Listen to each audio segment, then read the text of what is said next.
안녕하십니까. 이재숙 집사입니다. 먼저 이 귀한 간증의 자리에 저를 불러주시고 하나님께 영광 올릴 수 있도록 해주심에 감사드립니다.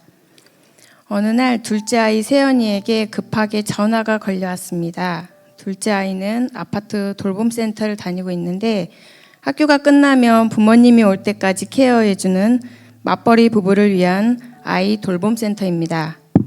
엄마, 오늘은 5시에 돌봄센터로 데리러 오면 안 돼?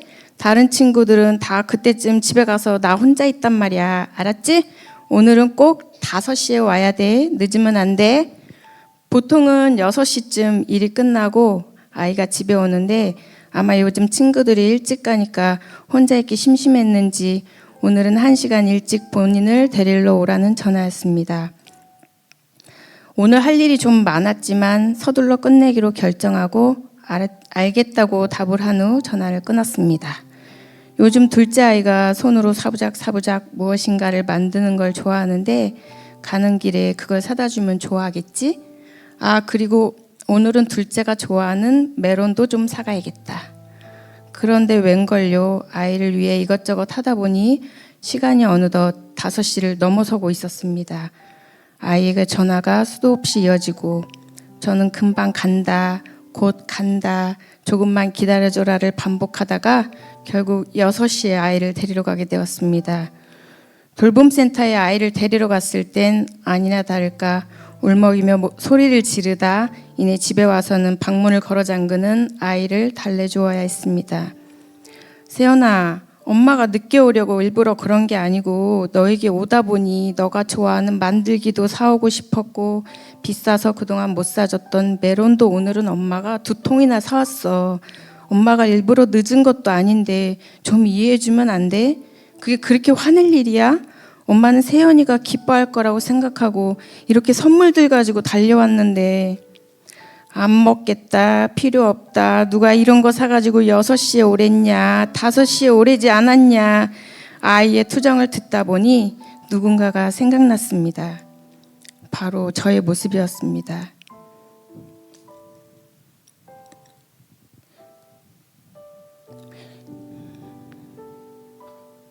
여섯 시에 저를 찾아오신 하나님께 원망하고 투정 부리던 저의 모습이 보였습니다.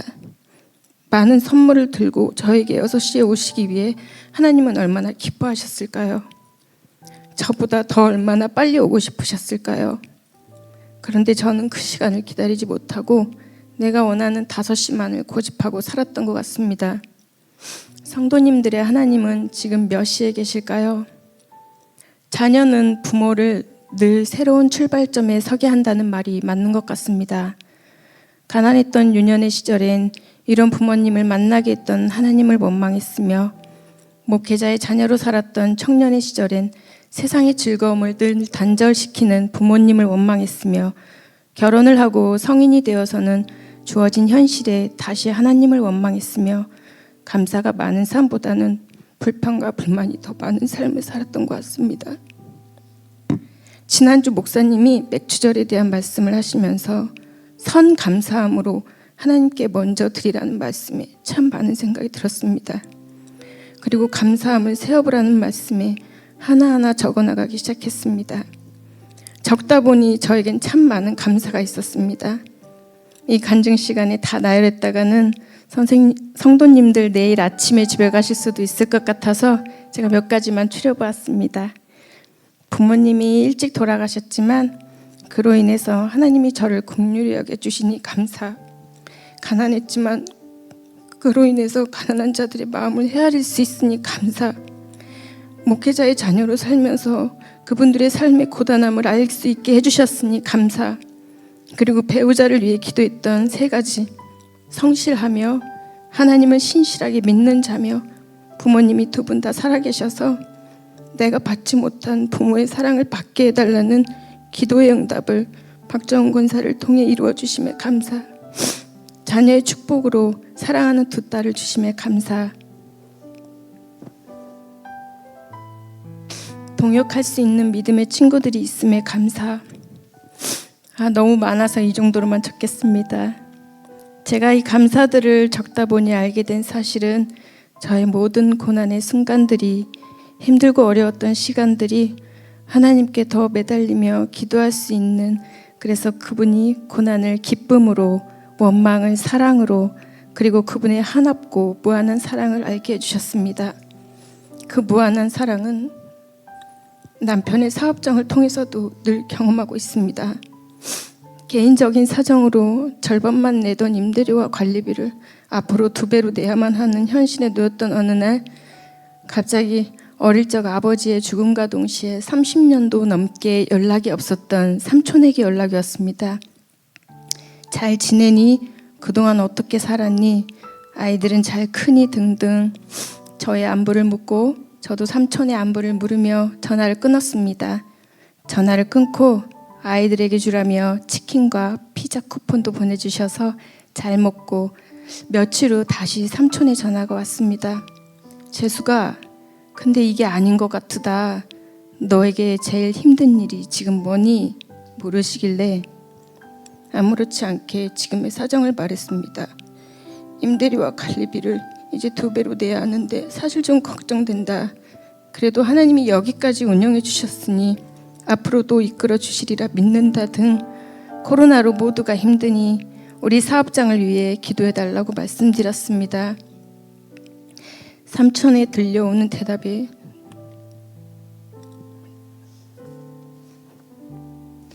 저는 얼마나 울었는지 모릅니다. 아, 이거였구나.